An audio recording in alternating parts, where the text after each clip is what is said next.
We call Rojava in Kurdish.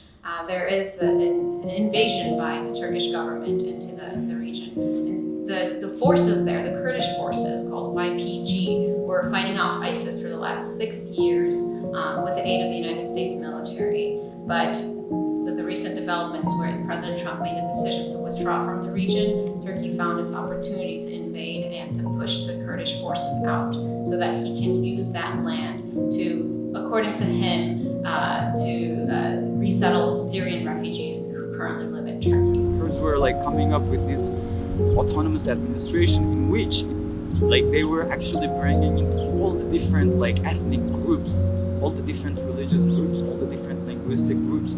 It was led by women. It was taking into consideration ecological problems. It was like in a way a haven in the Middle East, which is like ravaged by a war and all of that. And United States, so like not abandoned them, but betrayed them, not because the US just like decided to withdraw the troops, but because 2 weeks before they decided to withdraw the troops, they had actually brought the SDF, so the Kurdish forces, and Turkey around basically to the same table and saying like, oh, okay, now we are forming this common security mechanism. And the Kurds had like accepted that, and so they had removed all of the fortifications, all of the defensive, like purpose-built fortifications along the borders with Turkey. They have removed all of their like weapons from the border all the way 20 miles like to the south of the border. So after the Kurds like removed their fortifications, US said like, okay, well now we are out of the game. And this literally opened the gates for like potential genocides, massacres, like gross human rights violations of all kinds. So the implications are incredibly evident right now. There have been about 300,000 Kurdish people who have been removed from the northeastern Syrian region. They've been pushed out of their homes in fear of being bombed. There have been at least 100 killings so far in the last few days. And there are actually some reports that the Turkish military is using chemical weapons against some of the villages in northeast Syria. And part of the implications would be that the United States government is no longer a power that can be trusted. The Kurdish forces had full faith in President Trump and the US military to protect them. So I'm from Turkey, from Mardin. And so the city that I was born in is between Syria and Turkey.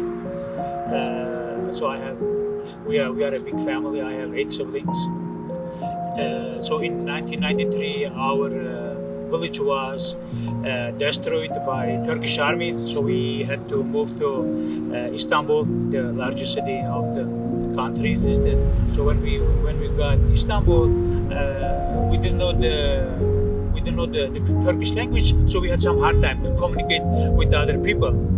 So my school life was really hard. So not knowing the language, Turkish language, so I can tell that though they always, oh, they are from Kurdish area, so they are terrorists. They were like labeling you as a Kurd or a terrorist. So because you are not from Istanbul or other big cities, so always you have like your name, and then next to your name you have like a terrorist nickname, you know. So just because of being a Kurd, at the same time you have to be terrorist. Being Kurdish also means being part of a struggle, and it means holding on to your identity in more ways than you would have the strength to fight for. When I was growing up in Turkey, I would go to school every day, and every day in the morning we would say the national anthem with all my peers.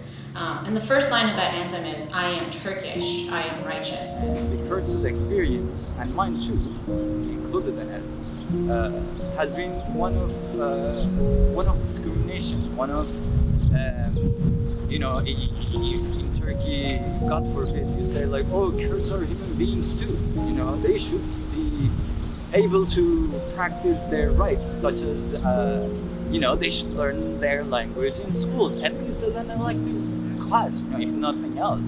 That's more than enough for you to be labeled as a terrorist and persecuted and, you know, put in prison. Well, I can give an example.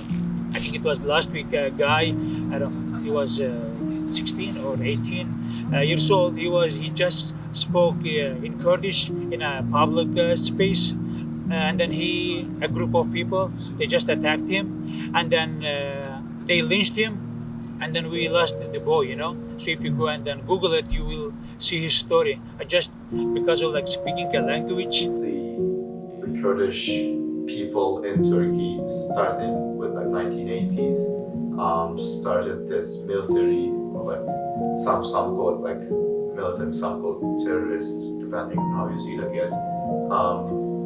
Insurgency movement in which people, Kurdish people who live in Eastern Turkey, which is a Kurdish section of Turkey, they started to, I guess, feel fed up, however you want to define that, and they decided to leave everything they have and go to the mountains and fight against the Turkish army and Turkish police.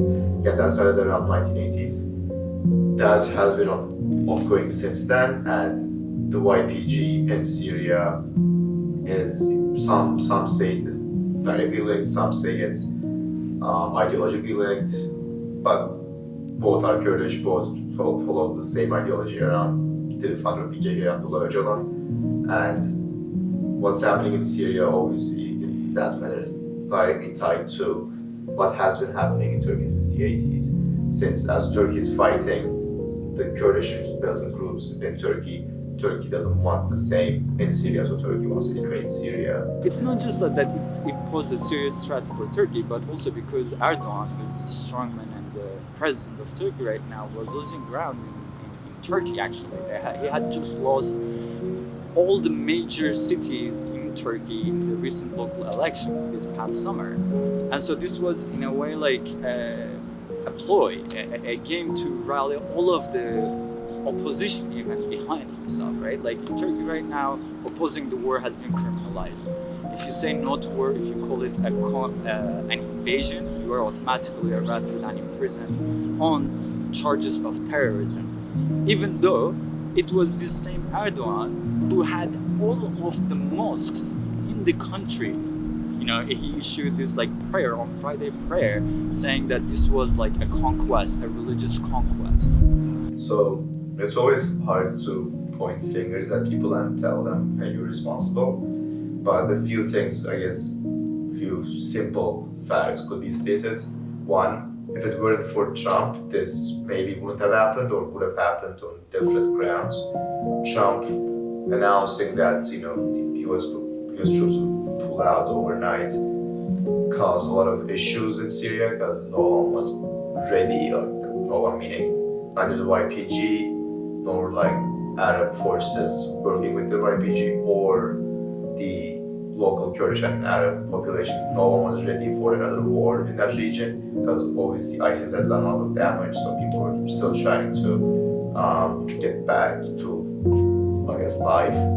So Trump announced his decision at like 12 a.m. Chicago time on a Sunday, and the morning US troops were already trying to leave, already started to leave Northern Syria, so that has a big impact. It's incredibly frustrating to just sit and watch the events unfold and not be able to do anything about it except to call representatives, which may or may not lead to anything, and to read and share news articles and to go on social media. It just feels, I've never felt this helpless before, and to be able to watch it unfold and to know that my government is responsible for the deaths of the civilians that have happened in the last few days and will continue to happen in the next few weeks or months or however long this will go on for. It's just incredibly upsetting. So it will be. We are going to have some like difficulties in today and then in the future. But together, I think so we can help each other, and then the peace is possible.